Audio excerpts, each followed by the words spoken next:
17 سالہ جرنیل محمد بن قاسم کی داستان شجاعت قسط نمبر 24 حصہ سوم نعرہ توحید۔ اب محمد بن قاسم نے لپک کر پھر حملہ کیا۔ سمنی کی آنکھ چپک گئی۔ آنکھ چپکتے ہی تلوار اس کی گردن پر پڑی اور سر کٹ کر دور جا گرا۔ بیچارہ سمنی آہ بھی نہ کر سکا اور اس کا دھڑ تن آور درخت کی طرح چکر کھا کر زمین پر آ رہا۔ اسے مارتے ہی محمد بن قاسم نے ان ہندوؤں پر حملہ کر دیا جو نرغے میں لیے ہوئے تھے، اور جلدی جلدی حملہ کر کے انہیں بے دریغ قتل کرنا شروع کر دیا۔ اب دوپہر ڈھل گئی تھی اور ظہر کی نماز کا وقت آ گیا تھا، مگر اس وقت جنگ ہو رہی تھی اور کسی مسلمان کو بھی سوائے لڑنے کے اور کسی بات کا ہوش نہ تھا۔ اس وقت قریب تمام قلعے میں تلواریں اپنا کام کر رہی تھیں۔ ہندوؤں کے شور اور مجرحین کی پکار سے تمام قلعہ گونج رہا تھا۔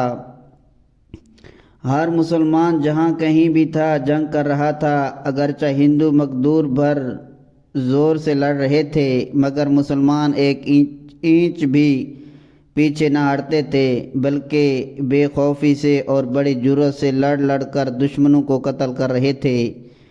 بلکہ سارے قلعہ میں ہنگامہ وارد گیر بلند تھا۔ اس وقت مندر کے احاطے کے قریب سے اللہ اکبر کے پرزور نعرے کی آواز آئی۔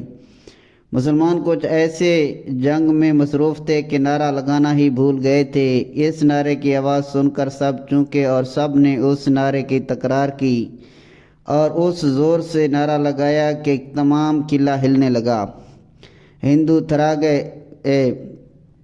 محمد بن قاسم اور ان کے ہمراہیوں نے مندر کی طرف دیکھا۔ ادھر سے مسلمان مرد، عورتیں اور بچے تلواریں لیے نظر آئے۔ انہوں نے سمجھ لیا کہ یہ وہی مسلمان ہیں جنہیں بے رحم دہر کے سنگ دل سپاہیوں نے قید کیا تھا، اور جن کی وجہ سے مسلمانوں کو ہندوستان پر حملہ کرنا پڑا تھا۔ وہ چاہتے تھے کہ دوڑ کر ان مسلمانوں سے بغل گیر ہو کر ملیں، مگر ابھی ان کا موقع نہ تھا، چونکہ جنگ ہو رہی تھی اور ہر مسلمان مصروف جنگ تھا۔ مندر کے اندر سے آنے والے مسلمانوں نے بھی حملہ کر دیا۔ ان کے مرد، عورتیں اور بچے سب نہایت جوش سے لڑ رہے تھے۔ ادھر تمام مسلمانوں نے نعرہ لگا کر حملہ کیا کہ ہندوؤں کے پیر اکھڑ گئے اور وہ ہر محاذ سے جانیں بچا کر بھاگنے لگے۔ مسلمان ان کے پیچھے دوڑ پڑے اور بے دریغ ان کو قتل کرنے لگے۔ جو ہتھیار بند ہندو جہاں کہیں ملا قتل کر دیا تھا۔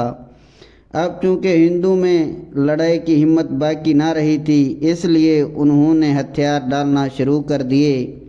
اگرچہ مسلمانوں کو اس پر غصہ آ رہا تھا اور وہ چاہتے تھے کہ ہندو ہتھیار نہ ڈالیں بلکہ لڑیں، لیکن جب وہ ہتھیار ڈالنے لگے تو مسلمانوں نے جنگ سے ہاتھ روک لیے اور انہیں اسیر کرنے لگے۔